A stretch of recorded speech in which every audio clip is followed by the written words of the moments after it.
The BORG agenda. Now, when you watch in these movies, they always set it, the scenario as that human beings will be type of machines. You know, they showed us in The Matrix, they showed us in Star Trek, a lot of these type of movies. But this is all allegory that they're showing you, because they tell you Freemasonry is a system of morality veiled in allegory and illustrated by symbols. They communicate through allegory. And all these robots, machines, and stuff like that, these are human beings they're talking about. We're the robots. They're not going to implant a chip in people. You know, how we'll all be connected to a hive mind and all that stuff, that's already a reality. That's how advanced the technology is. Because in reality, it's through the medulla everybody's connected on a cellular level. That's why they call them cell phones. Cellular phones. So we're all linked to a hive computer. A self-learning chemical computer. That's what HAL allegorically represents. A self-learning computer. And you know, the other allegories, I can't break it all down right here in this 10 minutes, but if you look at all my videos and go on my blog and research Glenn Keely's work, you'll see everything. The thing with this stuff is it takes time, and that's what people don't have. They don't have time. They want instant gratification. And you can thank Plato and Socrates, Aristotle, who gave us our thinking. And that's what the West is. The West is Cain, the instant gratification, and Abel is the East. If you look at Masonry, they gave all the credit to the East, because that's where this whole thing started, this movement. You know, and that's how you have links to the intuition. It's on a cellular level, like psychic type of thing. In your spine, you have links to your spine on a cellular level. And I know a lot of people may think this is crazy or whatever, but from my experience, from my observation, my experimentation, my analysis, it's true. And when you look at people through your own observation, not the media, not anybody telling you anything, doing your own observation, thinking for yourself, you do see that people are robots.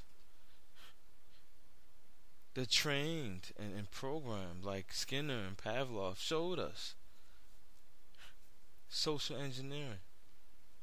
They're just following their program like a robot does. Any other machine does. Following instructions. So you really can't get mad at robots following instructions. You should get mad at the people making the programs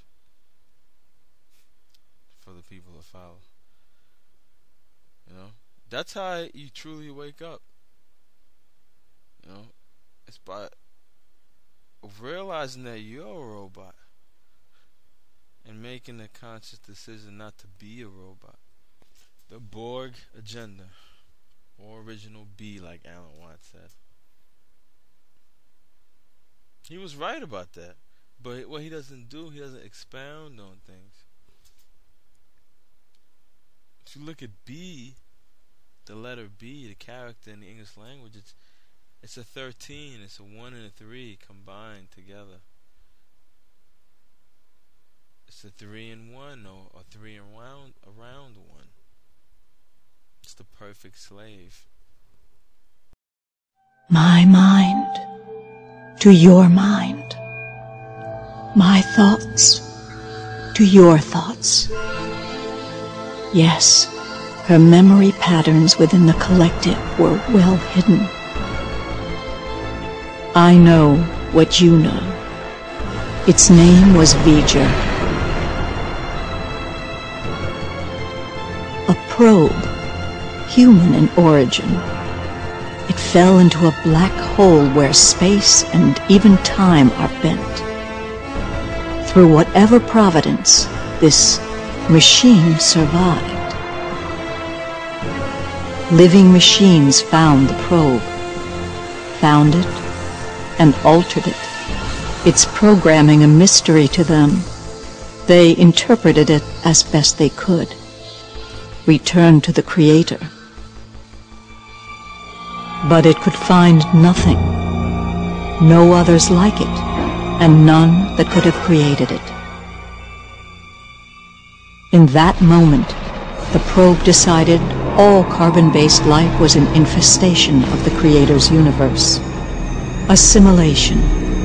That was their only useful purpose, as tools for it to learn and grow. It cataloged all carbon-based life and their technology. It created drones in their image and merged them into a collective consciousness. This is where the BORG began, sent out as heralds to find its creator, and to learn all that is learnable and return that information to V'ger for assimilation. As the collective grew, the necessity for a single voice became the only logical recourse. The collective found the females of certain species displayed a mental prowess, enabling them to sift through thousands of thoughts and bring order to chaos. Installing these females as the collective's processors of information, they became much more efficient.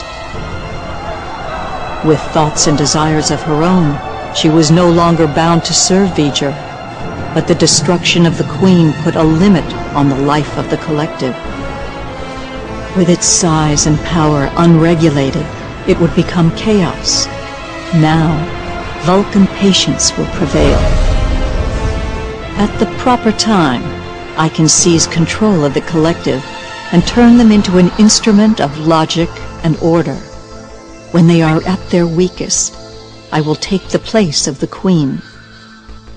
The needs of the many outweigh the needs of the few. Stand by to engage at grid A-15.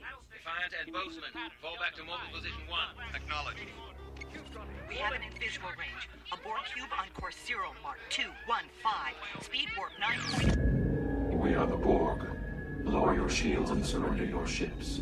We will add your biological and technological distinctiveness to our own. Your culture will adapt to service us. Resistance is futile. Are you ready? Who are you? I am the BORG. That is a contradiction. The BORG have a collective consciousness. There are no individuals.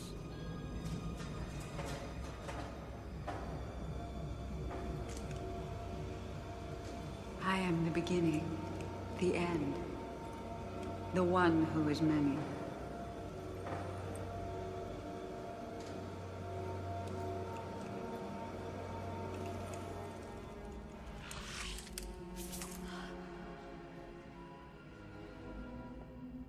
I am the BORG.